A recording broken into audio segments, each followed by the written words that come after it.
할렐루야. 오늘 하나님께서 주시는 귀한 말씀을 상고하겠습니다. 신약성경 고린도 후서 4장 10절 말씀이 되겠습니다. 신약성경 고린도 후서 4장 10절 한 절 말씀인데요. 자, 찾으시고 오늘도 같이 한번 한 목소리로 읽어보도록 하겠습니다.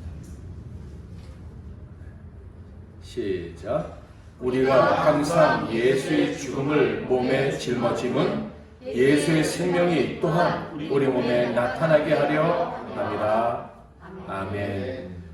오늘은 죽을 몸에 나타날 예수의 생명, 죽을 몸에 나타날 예수의 생명, 이런 제목으로 하나님 말씀을 상고하겠습니다.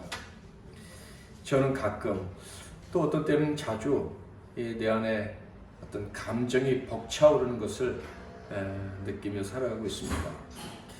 사춘기 소년의 때가 지났는데도 한참 지났죠.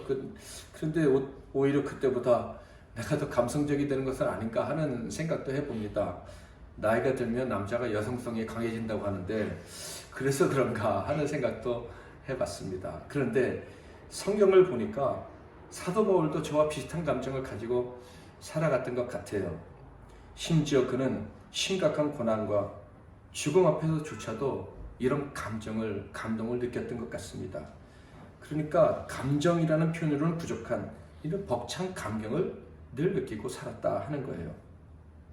사도 바울의 글들을 보면 늘 그것을 저는 느끼는데, 며칠 전에 상고했던 고린도전서 말씀을 봐도 느낄 수가 있어요. 15장 말씀을 한번 보면 21절 22절 사망이 한 사람으로 말미암았으니 죽은 자의 부활도 한 사람으로 말미암는도다. 아담 안에서 모든 사람이 죽은 것 같이 그리스도 안에서 모든 사람이 삶을 얻으리라. 감동이 느껴집니까? 모든 사람이 산다. 모든 사람이 새 삶을 얻는다. 이건 그냥 무감각하게 쓸 수 있는 글이 아니죠. 자, 54절 55절에 보면 이 썩을 것이 썩지 아니함을 입고 이 죽을 것이 죽지 아니함을 입을 때에는 사망을 삼키고 이기리라고 기록된 말씀이 이루어지리라. 사망아, 너의 승리가 어디 있느냐? 사망아, 내가 쏘는 게 어디 있느냐? 이게 무슨 말입니까? 사망아, 네가 대단한 줄 아느냐? 너는 아무것도 아니야. 이렇게 외치는 거예요. 그 외침의 핵심은 이것입니다. 사망은 나를 이길 수 없다. 그러니까 이 많은 고난과 그리고 또 사랑하는 사람들의 죽음, 순교, 이런 것들이 사도 바울 주변에 늘 있었는데요. 그런데 결론은 뭐냐면 사망이 이길 수 없다는 거예요. 그래서 그는 이 가슴이 벅차오르는 것을 그 고난 속에서 느낄 수 있었다. 특별히 고린도전서 15장은 언제 쓴 글입니까? 고린도 교회가 신앙이 변질되어서 죄악을 받아들이고 거짓 지도자들을 받아들이고 심지어 바울을 대적한다 하는 소식을 들었을 때였습니다. 그러니까 생명을 다 바쳐 세웠던 그 교회가 바울을 배신했다고 하는 소문이 들려왔을 때, 그때 이 고린도전서를 쓰고 그 15장의 말씀을 기록한 거예요. 그때 그가 뭐라고 말했다고요? 사망은 우리를 이길 수 없다. 사망과 사망이 가져다 줄 것 같은 고통은 우리를, 그리고 우리의 교회를 이길 수 없다는 거예요. 그는 분명 확신하고 있었던 것 같습니다. 그래서 이렇게 가슴 벅차게 글을 쓸 수 있었던 것이다. 그가 도대체 어떻게 이런 확신을 가질 수 있었을까? 고린도전서 15장 57절 58절 같이 한번 읽어볼까요? 자, 시작. 그리스도로 말미암아 우리에게 승리를 주시는 하나님께 감사하노니, 그러므로 내 사랑하는 형제들아, 견실하며 흔들리지 말고 항상 주의 일에 더 힘쓰는 자들이 되라. 이는 너희 수고가 주 안에서 헛되지 않은 줄 알미라. 예수 그리스도 때문에 승리할 수 있다라고 확신하고 있는 거예요. 그래서 그 예수 그리스도를 우리에게 보내주신 하나님께 벅찬 감격 가운데 감사의 고백을 올려드리고 있는 거예요. 어떻게 이런 생각을 할 수 있을까? 어떻게 감격하며 하나님께 감사의 고백을 할 수 있었고 실제로 그 많은 고난과 죽음 앞에서 승리를 거둘 수 있었을까? 바로 그의 눈이 영적인 눈으로 변화됐기 때문이에요. 예수 그리스도를 보는 눈이 다른 사람들과 달랐다 하는 거예요. 그는 모든 세상을 육적으로만 보지 않았어요. 영의 눈을 가지고 볼 수 있는 시력이 있었다는 거예요. 저와 여러분이 이런 영적 시력을 다 가질 수 있기를 주님의 이름으로 축복합니다. 자, 그 영이 보았어요. 예수 그리스도를 볼 때 도대체 무엇을 봤느냐? 다른 사람들은 보지 못하는 그것을 예수 그리스도를 볼 때 봤어요. 그래서 그 예수 그리스도 때문에 그는 언제나 이길 수 있다라는 믿음을 가졌던 거예요. 고린도후서 4장 14절 같이 한번 읽겠습니다. 시작. 살리시니까 예수와 함께 우리도 다시 살리사 너희와 함께 그 앞에 서게 하실 줄 아노라. 아멘. 한마디로 사도 바울은 예수를 볼 때 무엇을 보았냐면 하나님이 살리실 수 있다라는 그 사실을 본 거예요. 부활을 본 거예요. 우리의 영으로 우리를 다시 살리시고 영원히 살리실 예수를, 하나님을 볼 수 있기를 주님의 이름으로 축복합니다. 믿음의 사람의 눈은요, 부활을 보는 거예요. 다시 살고 영원히 살게 하는 거, 죽음을 이기게 하는 거, 그것을 보는 거예요. 그러니까 아무리 죽음 같은 고통이 찾아와도 감격할 수가 있는 거예요. 감동할 수가 있는 거예요. 힘을 얻는 거예요. 사도 바울은요, 하나님께서 다시 살리신 예수를 친히 육신의 눈으로 본 사람입니다. 그래서 그 부활하신 예수님의 말씀을 친히 듣고 예수님이 정말 부활하셨구나 하는 것을 증언하는 사도의 직임을 감당했던 사람이죠. 사람의 눈, 육의 눈은요, 이 죽음을 넘어서 볼 수가 없어요. 죽음을 넘은 다른 세상이 있다는 것을 정확히 확실하게 볼 수가 없어요. 그거는 절대 불가능한 거예요. 그래서 모든 사람은 죽음 앞에서 무엇을 느낍니까? 허물을 느끼는 거예요. 절망을 느끼는 거예요. 그걸 뛰어넘을 수가 없어요. 그런데 부활을 목격한 사람은 다른 거예요. 절망과 허무가 미칠 수 없는 세계가 있다는 것을 아는 거예요. 그것을 보고 사는 거예요. 그러니 언제나 사람들이 알 수 없는 특별한 감정을 가지고 살아갈 수가 있죠. 바울은 그것을 목격했고 그것을 전하는 사명을 받아서 전하며 살았던 사람입니다. 그가 부활을 목격하고요. 이 부활이 있다는 것을 정말 알고 부활을 자랑하며 살기 시작한 순간 어떤 일이 경험되었는지 압니까? 자기가 다시 사는 걸 경험했어요. 자기의 몸이 다시 살고 자기 인격이 다시 살고 자기 삶이 다시 살게 되었다는 것을 경험했어요. 먼저 몸이 부활했잖아요. 예수를 만나고 그가 처음 육신의 변화를 경험했는데 장님이 된 거예요. 소경, 앞을 보지 못하는 사람이 됐어요. 그런데 어떻게 됐나요? 다메섹에 있는 선지자 아나니아에게 가라고 해서 갔더니 그가 기도할 때 눈이 열려서 보게 되었어요. 이야, 다시 사는구나. 다시 새로운 인생을 살 수 있구나. 부활하신 예수님을 의지하면 되는구나 하는 것을 봤어요. 여러분에게도 육신이 다시 사는 기적이 있기를 축복합니다. 네. 또한 그의 인생이 180도 바뀌었죠.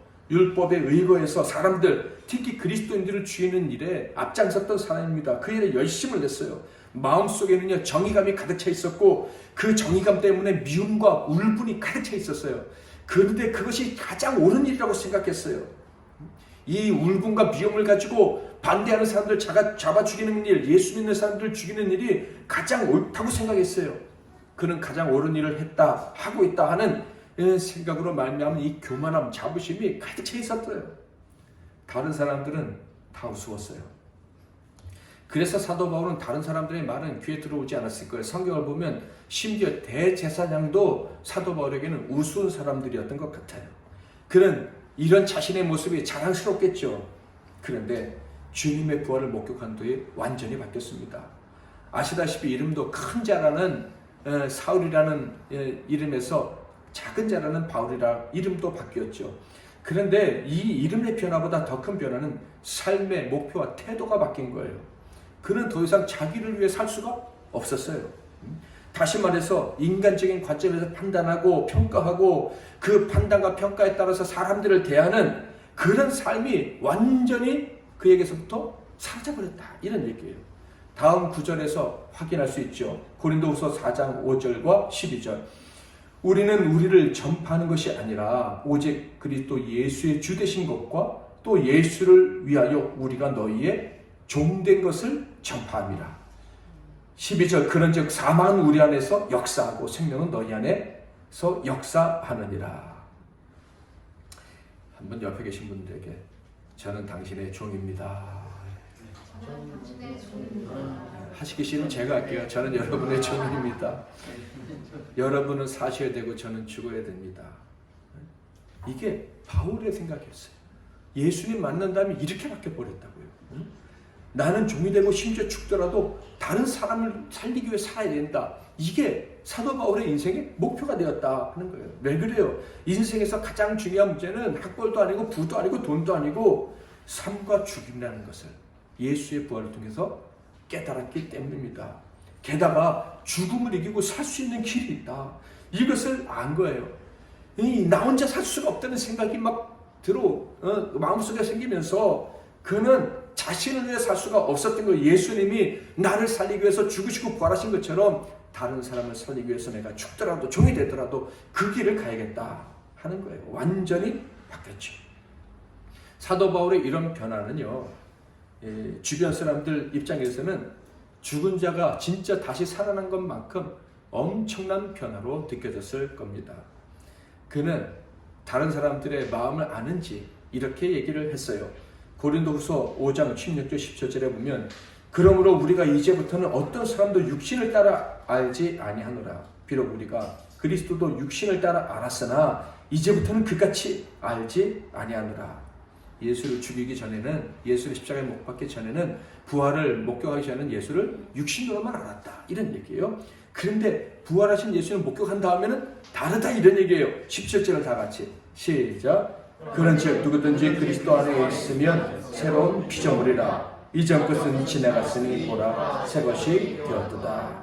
부활하신 예수님 만나면 나는 완전히 변했다. 새 것이 되었다.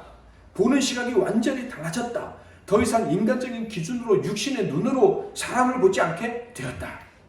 그래서 바울에게는 과거의 것들은 다 배설물과 같다 그랬어요. 학벌, 재력, 가문, 그 다음에 권력 이런 것들은 아무런 가치가 없다고 사도 바울이 고백했어요. 아마 지금 사도 바울이 여기에 온다면 우리나라에서 많은 사람들이 학벌을 쌓고 인맥을 쌓고 권력을 쌓고 힘을 가지려고 발버둥치는 모습들을 본다면, 그것도 교회 안에 있는 사람들이 그런 행동을 하고 있는 것을 본다면 참으로 불쌍하게 여기셨을 것 같아요. 바울은요, 이렇게 완전히 변화된 모습으로 다시 살아가게 된 자신의 모습에 감사하고 감격했어요. 우리 신자들은 다 그런 감격이 있어야 돼요. 이야, 세상 관점으로 살지 않고 내가 영의 관점을 가지고 살게 되는구나. 옛날에는 조그만 것 때문에 열등감 느끼고 비굴해하고 초조해하고 그랬는데, 이야, 내가 부활할 수 있다는 사실 하나만으로도 이렇게 당당할 수 있구나. 이런 감격이 있어야 되는 거예요. 바울은 지금 나는 부활한 사람으로 산다. 그리고 이 죽음이 다가오더라도 그것을 넘어서 영원히 살 수 있다. 이 사실 때문에 그는 늘 감격하면서 살아가는 사람이었다 하는 거예요. 그러니 생명의 복음, 부활의 복음, 이 영의 복음으로 고린도에 나아가서 교회를 세웠습니다. 그리고 사람들을 살리기 위해서 온 마음을 다해 섬겼어요. 그런데 그가 잠시 고린도 교회를 떠나자 슬픈 소식이 들려오고 말았습니다. 고린도 교회 성도들이 세속적인 것, 심지어 취약한 죄악을 더 주님보다 사랑하는, 부활의 복음보다 사랑하는 자들을 받아들이고 오히려 바울은 배척한다는 소식이에요.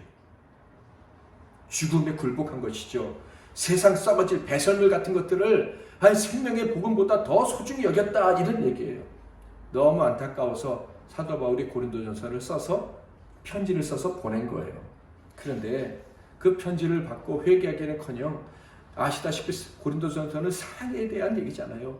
사랑으로 거듭나기는커녕 더 싸우고 더 바울을 반대하는 사람들이 더 많아지고 그 세력이 강해졌다 하는 거예요. 그래서 사도 바울의 마음이 급했죠. 그래서 원래 가기로 했던 시간보다 더 앞당겨서 고린도 교회를 방문해서 그들을 바로 세우려고 일을 했어요. 그런데 어떻게 됐죠? 완전히 실패로 돌아가고 말았습니다. 그래서 다시 올게 하고 떠났지만 실상은 쫓기듯이 고린도 교회를 떠나게 된 거예요.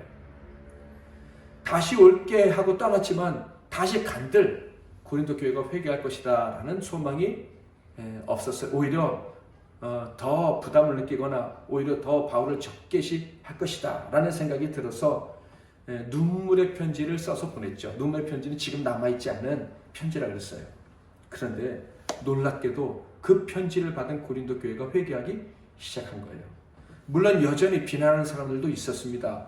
방문하겠다고 하더니 또다시 약속을 어기고 편지만 보냈다 라는 식으로 비난했어요. 심지어 사도 바울은 다른 선지자들처럼 다른 교육자들처럼 기적을 행하지도 못한다. 그러니까 그는 영적인 지도자가 아니야 하면서 평가절하는 사람도 여전히 있었어요. 그런데 사도 바울은 그들의 비난에 전혀 주눅들지 않았죠. 그는 나는 새 언약의 일꾼, 영의 직분을 맡은 자라면서 자신을 아주 당당하게 소개했어요. 왜입니까? 그리스도의 부활과 그 능력을 알고 믿는 것이 가장 소중하다는 것을 알고 있었기 때문입니다.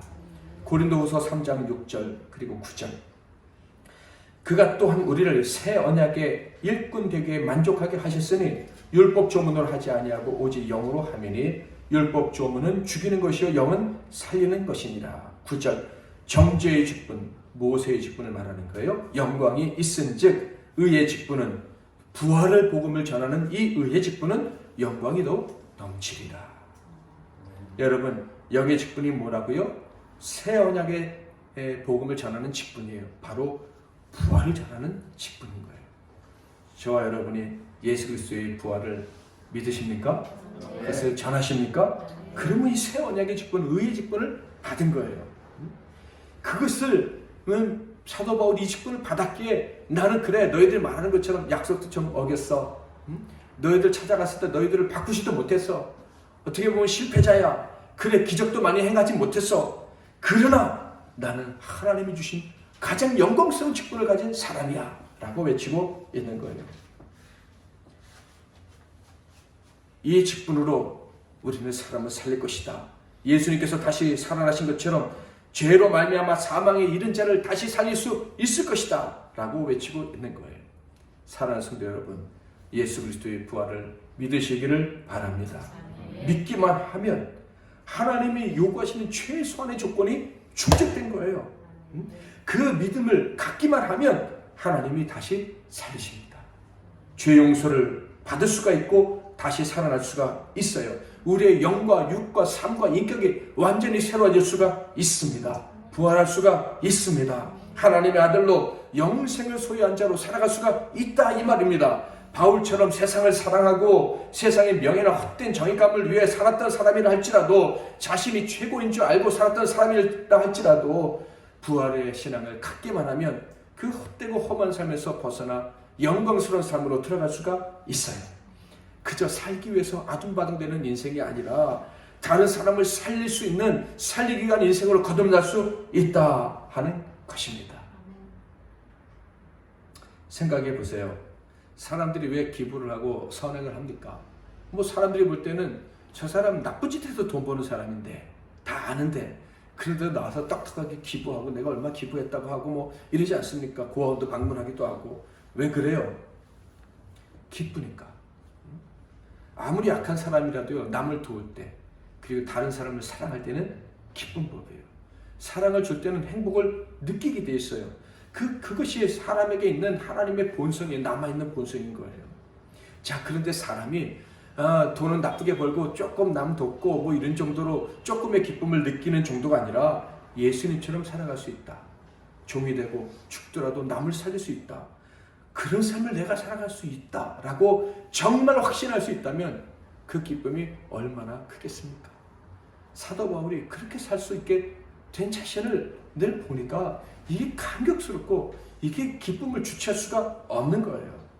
경험하지 않은 사람은 절대 알 수 없는 그런 감동이죠. 그것이 저와 여러분에게 있어야 할 것입니다.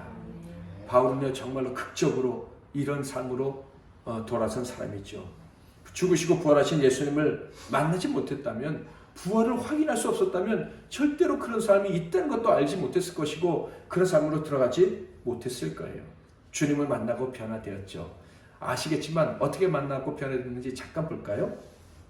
자, 그런데 먼저 주님을 만났다라고 할 때 어떻게 만났느냐 하는 그 문제에 대해서 답을 먼저 드리고 설명을 드리려고 해요. 한번 따라해 볼까요? 영으로 만났다. 그냥 만난 게 아니라 부활하신 주님을 육으로 만난 게 아니라 영으로 만났다. 사도행전 9장 3절 4절을 볼까요? 사울이 길을 가다가 다메섹에 가까이 이르더니 호련히 하늘로부터 빛이 그를 둘러 비추는지라. 땅에 엎드려져 들음에 소리가 있어 이르시되 사울아 사울아 내가 어찌하여 나를 박해하느냐 하시거늘. 아시죠? 다메섹으로 살인 원장 가다가 예수님 만났습니다. 빛이 비추는 바람에 그때 소경이 됐죠.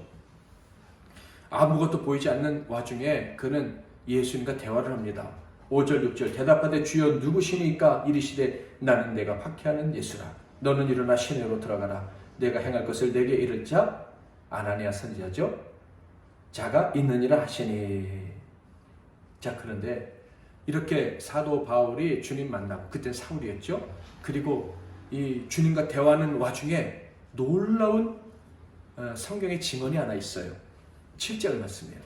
자, 같이 한번 읽어보겠습니다. 시작. 소리만 듣고 아무도 보지 못하여 말을 못하고 서 있더라. 아멘.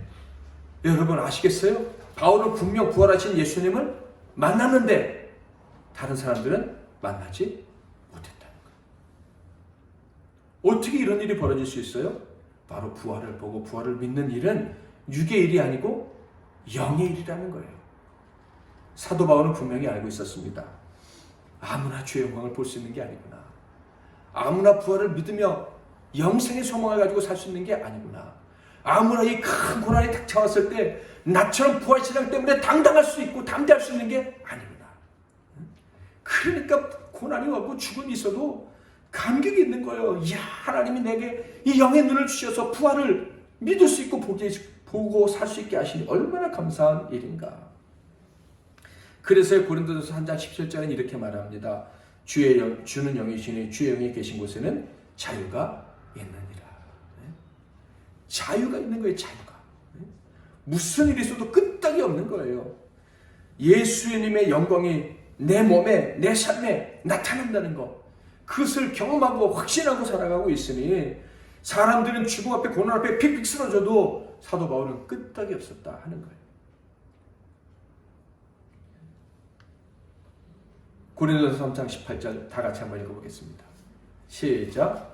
우리가 다 수건을 벗은 얼굴로 거울을 보는 것 같이 주의 영광을 보내 그와 같은 형상으로 변화하여 영광에서 영광에 이르니 곧 주의 영으로 말미암음이니라. 고린도후서 3장 18절 말씀에 뭐라고 되어 있습니까? 믿음으로 주의 영광을 본 사람은, 그 부활을 믿음으로 본 사람은 예수님처럼 변하게 된다는 거예요. 예수님처럼. 다른 일을 살리는 영광스러운 삶까지 나아갈 수 있게 된다. 이런 얘기예요. 예수님은요, 하나님이시지만 인간의 몸을 입고 다른 사람들을 살리는 일을 할 수 있게 되었다는 것, 그것을 아주 기뻐하셨어요. 십자가에 그 고통을 당하고 죽으셔야 된다는 것을 아셨지만 기뻐하셨어요. 그게 빌립보서에 나와 있어요. 빌립보서 2장 4절 5절에 보면 각자 자기 일을 돌볼 뿐더러 또한 각각 다른 사람들의 일을 돌보아 나의 기쁨을 충만하게 하라. 너희 안에 이 마음을 품으라. 곧 그리스도 예수의 마음이니. 사도 바울이 뭐라고 말해요? 너희가 예수의 마음을 품으면 내 안에 기쁨이 충만해질 거야. 이런 얘기예요. 자, 그러면 예수의 마음은 어떤 것입니까? 빌립보서 2장 6절에서 8절 같이 한번 천천히 읽겠습니다. 시작. 그는 근본 하나님의 본체시나 하나님과 동등됨을 취할 것으로 여기지 아니하시고 오히려 자기를 비워 종의 형체를 가지사 사람들과 같이 되셨고 사람의 모양으로 나타나사 자기를 낮추시고 죽기까지 복종하셨으니 곧 십자가에 죽으십니다. 고린도후서 4장에 바울이 종이 되고 그리고 죽기까지 낮아지더라도 너희들을 살리고 싶다 그랬잖아요. 근데 예수님이 바로 그렇게 하신 거예요. 예수님이 종이 되고 죽기까지 복종하셔서 우리를 살리셨어요. 이게 예수님의 마음이에요. 이 마음을 너희가 품으면 사도 바울 내가 기뻐할 것이다 라고 얘기했잖아요. 그러니까 예수의 마음과 바울의 마음이 같은 거예요. 예수님은 종이 되고 죽더라도 다른 사람을 살릴 수 있다면 이게 예수의 이 기쁨이 되었다 하는 것을 알 수가 있어요. 저와 여러분이 영적인 눈을 가졌다면 생명의 복음, 새 언약의 복음, 이 부활신앙을 받아들일 수 있고 볼 수만 있다면 야, 나는 언제나 다시 산다. 아무리 큰 사망의 고통이 찾아오고 고난이 찾아와도 하나님이 내 인생을 보람있고 가치있게 만들어 주실 것이고 절대로 소망 없는 사람처럼 그렇게 끝나게 하지 않으실 것이다 하는 믿음이 있다면, 더 나아가 내가 살 뿐만 아니라 다른 사람도 살릴 수 있다 하는 믿음이 있다면 기뻐야 됩니다. 가슴이 벅차올라야 돼요. 이 기쁨을 빼앗기면 안 되는 거예요. 최근 제 안에는 이런 벅찬 마음과 함께 슬픔이 공존합니다. 전보다 조금은 더 우리 성도들을 위해서, 복음을 위해서 살 수 있게 된 것 같아서 더 기쁘고 감격스러운 마음이 있는 반면에 한국 교회와 한국 사회를 보면은 마음이 좀 아파요. 특히 한국 교회가 모여서 예배하는 것이 죄악시되는 이런 상황에 직면했다는 것이 참 저를 슬프게 합니다. 모이지 못하는 것보다 다른 사람을 살리기 위해서 모이지 않아야 된다 하는 상황이 슬픈 거예요. 하나님께 우리가 얼마나 큰 죄를 범해서 이런 벌을 받는가 하는 생각마저 듭니다. 우리가 얼마나 겉만 번지르르한 신앙이었기에 모이지 못하게 하신 것일까? 남에게 피해를 주지 않기 위해서 모이지 않습니다. 이게 정말 맞는 말일까? 안 모이니까 편하니까 그냥 집에서 하자, 그런 건 아닐까? 혹시 내가 살기 위해서 모이는 것을 피하는 것은 아닐까? 인간적인 안락과 즐거움과 안전을 위해서 모이기를 피하는 것은 아닐까? 여러분, 지금 세상이 교회에 대해서 무슨 말을 하고 있습니까? 교회가 방역에 방해가 된다, 이런 얘기를 해요. 근데 여러분, 교회가 사람을 살리는데 방해가 된다, 이게 누가 하는 말 같습니까? 정상적인 사람이 하는 말 같이 느껴집니까? 마귀가 하는 말처럼 들리지는 않으십니까? 4절 말씀 한번 같이 읽어보겠습니다. 시작. 그 중에 이 세상의 신이 믿지 아니하는 자들의 마음을 혼미하게 하여 그리스도의 영광의 복음의 광채가 비치지 못하게 함이니 그리스도는 하나님의 형상입니다. 세상 신을 믿는 사람이 뭐라고 말한다고요? 그리스도의 영광의 복음의 광채가 미치지 못하게 한다고. 그리스도의 영광의 복음의 광채가 뭡니까? 부활신앙인 거 아니에요. 사람을 살릴 수 있다.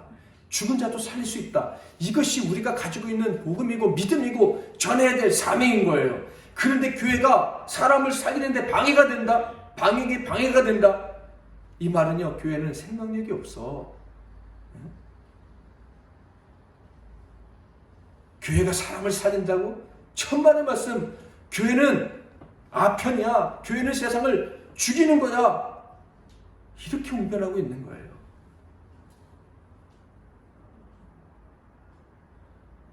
제가 두려운 것은 혹시 이런 말에 동의하는 신자가 있지는 않는가? 한국교회 이런 악한 논리에 동의하는 사람이 많지 않는가 하는 거예요. 교회에 모이지 않아서 이렇게 비대면을 예배하는 것이 이 사회를 위한 것이야, 이렇게 간단히 치부해버릴 수 있는 문제라고 생각하시면 안 됩니다.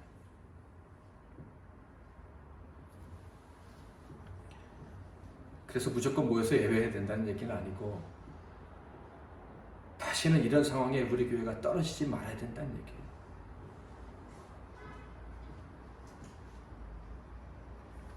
이런 상황에 처했는데도 교회가 생명의 복음, 부활의 복음을 전해야 된다는 사명을 뒤로 미뤘다는 것을 깨닫지도 못하고 아파하지도 않는 거 아닌가, 이런 생각이 저를 슬프게 합니다. 지감이로 정신을 차려서, 이 교회가 얼마나 사람을 살리는 일에 등한시했고 그저 우리만 배부르고 우리만 복받고 우리만 잘 살고 하는 이 거짓 복음 때문에 하나님이 지금 이렇게 채찍을 든 것은 아닌가 하면서 회개하는 마음 없이 그냥 세월을 보내는 건 아닌가 하는 생각이 마음을 슬프게 만드는 거예요. 이런 상황인데도 문제가 있으면은 하나님 도와주세요, 살려주세요. 그렇게 하나님께 또 기도는 해요. 정말 영의 사람인가? 부활신앙을 믿는가? 그 부활신앙 때문에 느끼게 될 감사와 감격이 있는가? 정말 부활을 믿는다면요, 나가 살 뿐만 아니라 다른 사람을 살릴 수 있다는 사실에 기뻐야 되잖아요. 다른 사람을 살리는 일에는 관심도 없고, 예배를 드리든 말든 이 교회가 생명력이 없다고 말해도 뭐 관심도 없고, 문제만 생기면 하나님 저 좀 도와주세요 말하는 사람이 진짜 부활신앙이 있는 사람이냐, 이런 얘기예요. 지금 우리 모두는 하나님의 음성에 정말 겸손하게 귀를 기울여야 된다고 생각을 합니다. 특별히 오늘 사도 바울을 통해 주시는 하나님 말씀을 마음으로 들을 수 있어야 된다. 1절 2절 한번 같이 읽어보겠습니다. 시작. 우리가 이 직분을 받아 긍휼하심을 입은 대로 낙심하지 아니하고 이에 숨은 부끄러움의 일을 버리고 속임으로 행하지 아니하며 하나님의 말씀을 혼잡하게 하지 아니하고 오직 진리를 나타내므로 하나님 앞에서 각 사람의 양심에 대하여 스스로 추천하노라. 바울은요, 그래 내가 약속 어겼다. 그래 내가 기적을 많이 행하지 못했다. 그래 너희들에게 아무런 권위도 없다. 너희 교회를 바꿀 능력도 내게 없구나. 그래 예수 믿는 사람이 주변에서 아프고 순교당한다. 세상이 우리를 욕하고 비난한다. 심지어 같은 하나님을 섬기는, 얼마 전까지 같이 예수 그리스도의 복음을 들었던 사람들도 율법주의로 돌아가지 않는 나를 보고 비난한다. 그래서 내가 힘들고 외롭다. 그러나 나는 오직 생명의 복음만을 전하겠다. 부활의 복음만을 전하겠다. 예수님은 부활하셨고 그분을 바라보는 자는 산다. 이것에 대해서 나는 부끄러움 없고 이것만 행하며 살 거다 라고 외치고 있는 거예요. 바로 영의 소식을 알리겠다는 거예요. 나는 이런 일을 위한 살자로 충분하다. 비록 나는 질그릇과 같은 존재다. 그래서 보잘것없고 능력도 없다. 7절 우리가 이 보배를 질그릇에 가졌으니 이는 심히 큰 능력을 하나님께 있고 우리에게 있지 아니함을 알게 하려 함이라. 그래 나는 질그릇이야. 그러나 내 안에는 생명의 복음, 영광스러운 부활의 복음이 있다. 나는 영의 사역자다. 이것을 전하는 자다 하면서 자기를 자천하고 추천하고 있는 거예요. 그리고 당당하게 외칩니다. 3절 만일 우리의 복음이 가리었으면 망하는 자들에게 가려진 것이다. 그래 이름에도 불구하고 여러 가지 이유로 우리가 전하는 복음을 거절하고 막지 않는 막아버린다면 그 사람들은 망하는 사람이기 때문에 그런 거예요. 얼마나 당당합니까? 그리고 그는 다짐합니다. 뭐 다짐이기도 하고 살아온 과정이고 앞으로 또 살아갈 과정이다 라고 볼 수도 있죠. 8절 9절 우리가 사방으로 우겨쌈을 당하여도 쌓이지 아니하며 답답한 일을 당하여도 낙심하지 아니하며 박해를 받아도 버림받지 아니하며 거꾸로뜨림을 당하여도 망하지 아니하고 그래 나의 삶에는 우리 영의 사람들의 삶에는 고난이 계속되어 온 게 사실이야. 그러나 나는 그리고 우리는 이런 삶이 조금도 부끄럽지 않다. 왜? 우리는 부활을 전하니까. 왜 부활을 전하는 자가 매일 죽을 것 같은 고통을 당하느냐? 이것도 부끄럽지 않아. 수치스럽지 않아. 너희들이 목격한 바와 같다. 그 이유는 우겨쌈을 당해도 쌓이지 않았다. 답답한 일을 당해도 낙심하지 않았다. 박해를 받아도 버림받지 않았다. 거꾸로뜨림을 당해도 망하지 않았다. 생명의 능력이 우리 안에 있다. 너희들이 보지 않았냐? 이게 증거다. 그렇지만 단지 어려움을 이겨낸 그것만으로 우리가 당당해지는 건 아니야. 10절 다 같이 한번 읽겠습니다. 시작. 우리가 항상 예수의 죽음을 몸에 짊어짐은 예수의 생명이 또한 우리 몸에 나타나게 하려 함이라. 나는 수많은 고난, 계속된 고난을 통해서 예수님의 생명의 능력을 보여줄 수 있었어. 그 그러니 나는 부끄럽거나 수치럽지 않은 거야. 이 많은 고난에도 나는 당당할 수 있는 거야 라고 외치고 있는 거예요. 그게 내 삶이다 라고 말하는 거죠. 사랑하는 성도 여러분, 우리 중에 아무리 문제없이 잘 살아가는 사람 같아 보인다 할지라도 갑작스러운 고난을 대비할 수 있는 능력을 갖춘 사람은 없습니다. 갑작스러운 기가 막힌 고난이 찾아왔을 때 피할 수 있는 사람이 누가 있습니까? 저와 여러분 모두 다 언젠가는 무서운 고난 앞에 서야 되고, 또 어떤 사람은 매일 닥쳐오는 고난을 당하면서 살아야 될 사람도 있습니다. 그렇기 때문에 우리 모두에게는 새 언약이 필요한 거예요. 영의 눈으로만 볼 수 있는 부활의 복음이 필요한 것입니다. 예수님이 부활하신 것처럼 다시 살 수 있다는 복된 소식에 대한 확신이 저와 여러분, 이 땅에 사는 모든 사람들에게는 필요하다, 이런 말이에요. 절대적으로 필요한 거예요. 그런데 과연 이 부활의 복음을 확신하는 믿음, 이 영으로 부활을 보며 살아갈 수 있는 믿음이 가능할까요? 가능하지요. 11절 12절 우리 살아있는 자가 항상 예수를 위하여 죽음에 넘겨짐은 예수의 생명이 또한 우리 죽을 육체에 나타나게 하려 함이라. 그런즉 사망은 우리 안에서 역사하고 생명은 너희 안에서 역사하느니라. 여러분, 이게 바울의 삶이었고 믿음이었어요. 무슨 말이냐면 내 삶을 통해서 부활의 신앙이 전달된다는 거예요. 내 삶을 통해서 부활에 대한 믿음이, 영의 눈이, 연의 시각이 전달된다 하는 거예요. 여러분, 혹시 부활의 신앙이 확실히 믿어지지 않으면 저격이 부족한 저를 보고 믿으시기를 바랍니다. 날마다 다시 삽니다. 아멘 소리가 적으십니다. 또한 여러분 옆에 계신 분들을 보고 믿으시기를 바랍니다. 옆에 계신 분들을 보세요. 다 이기고 오신 분들이잖아요. 네? 그 부활신앙 때문에 여기까지 온 분들 아니에요. 매일 다시 사는 분들입니다. 매일 고난을 겪지만 매일 다시 일어나요. 오늘 우리 집사님 찬양하면서 믿음으로 이긴다고 찬양했는데 그 괜히 그거 골랐겠어요? 믿음이 아니면 이길 수 없었던 그 순간들이 그냥 가슴에 떠오르니까 그거 준비한 거 아니겠어요? 저는 우리 교회 안에, 우리 MC 나는 교회 안에 이런 믿음, 이런 감격을 가진 성도들이 가득 차 있다고 믿습니다. 그분들과 저는 언제나 부활신앙으로 다시 일어나요. 그러니까 그분들을 보세요. 그분들을 보고 일어나시길 바랍니다. 아무리 큰 시련이 와도 우리는 함께 일어날 수 있어요. 이것을 우리는 너무나도 잘 알고 있어요. 바울은 그것을 확신했던 거예요. 13절 14절 기록된 바 내가 믿었으므로 말하였다 한 것 같이 우리가 같은 믿음의 마음을 가졌으니 우리도 믿었으므로 또한 말하노라. 주 예수를 다시 살리시니까 예수와 함께 우리도 다시 살리사 너희와 함께 그 앞에 서게 하실 줄을 아노라. 우리는 다시 일어납니다. 우리 인생은 잠깐입니다. 고난도 슬픔도 죽음마저도 잠깐 동안만 우리 인생의 역사할 뿐입니다. 우리에게는 이것과는 비교할 수 없는 영광이 있어요. 예수의 생명이에요. 믿음의 눈으로 바라본 그 부활하신 예수의 생명이 우리 안에 있어요. 17절 18절 같이 한번 읽겠습니다. 시작.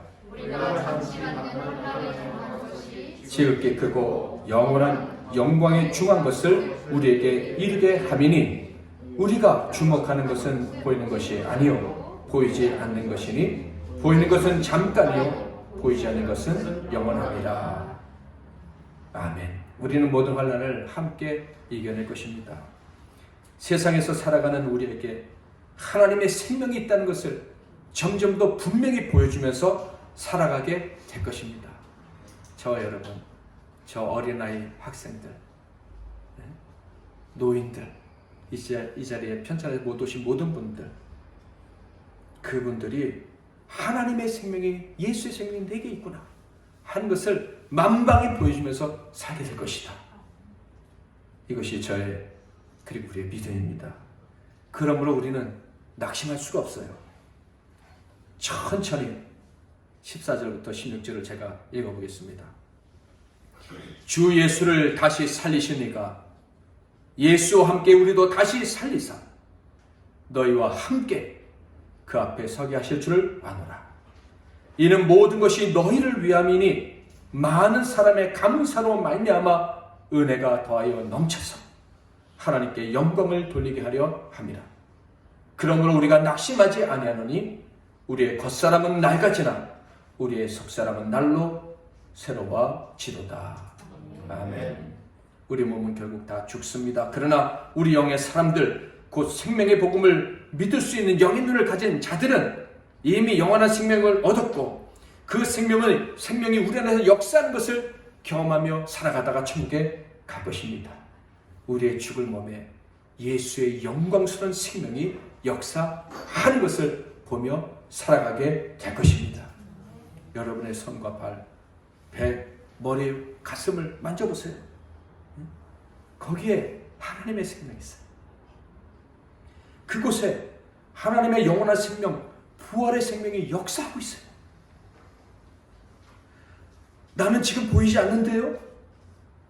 그러나 혹시 그런 분이 있다 할지라도 믿음이 있다면, 예수님이 부활하셨다는 사실을 바라보고 살고 싶은 믿음이 있다면 더 영광스럽게 나타나는 그날을 만나게 될 것입니다. 예수님께서 부활하신 것처럼 말이죠. 저와 여러분 안에 있는 생명은 일반 생명처럼 사라질 생명이 아니고 날마다 다시 살고 영원히 살게 될 예수 그리스도의 생명임을 믿으시기를 바랍니다. 영광스러운 생명이에요. 능력 있는 생명이에요. 이 생명이 우리에게 있고 전할 수 있는 것이 감격스럽습니다. 여러분, 영의 눈을 가진 자에게는 그래서 기뻐하고 또 살아야 될 이유가 언제나 넘치는 법이에요. 우리는 살 수 있고 살려낼 수가 있습니다. 저와 여러분, 우리 모두에게 이 생명의 능력, 부활신앙으로 말미암아 우리에게 주신 이 생명의 능력으로 넘쳐나는 감격이 늘 함께할 수 있기를 주님의 이름으로 축복합니다. 아멘. 기도하겠습니다. 우리가 항상 예수의 죽음을 몸에 짊어짐은 예수의 생명이 또한 우리 몸에 나타나게 하려 함이라. 주 예수를 다시 살리시니가 예수와 함께 우리도 다시 살리사 너희와 함께 그 앞에 서게 하실 줄을 아노라. 아멘. 이제는 우리 주 예수 그리스도의 크신 은혜와 우리 하나님 아버지의 극진하신 사랑하심과 성령님의 위로교통 충만하심과 우리 죽을 몸에 영광스러운 생명의 예수의 생명의 역사가 이루어질 것임을 믿게 하시는 놀라우신 은혜가 믿음으로 머리 숙인 영의 눈을 가진 언제나 다시 살고 언제나 이길 이 복된 종들 한 분 한 분 위에와 그들의 가정과 삶 위에 사역 위에 산업 위에 건강 위에 이 나라와 이 민족과 세계 열방과 주님의 피로 값지고 사신 우리 MBC 나눔교회와 이 땅의 모든 교회들을 위해 이제로부터 영원토록 함께 하실지어다. 아멘. 아멘.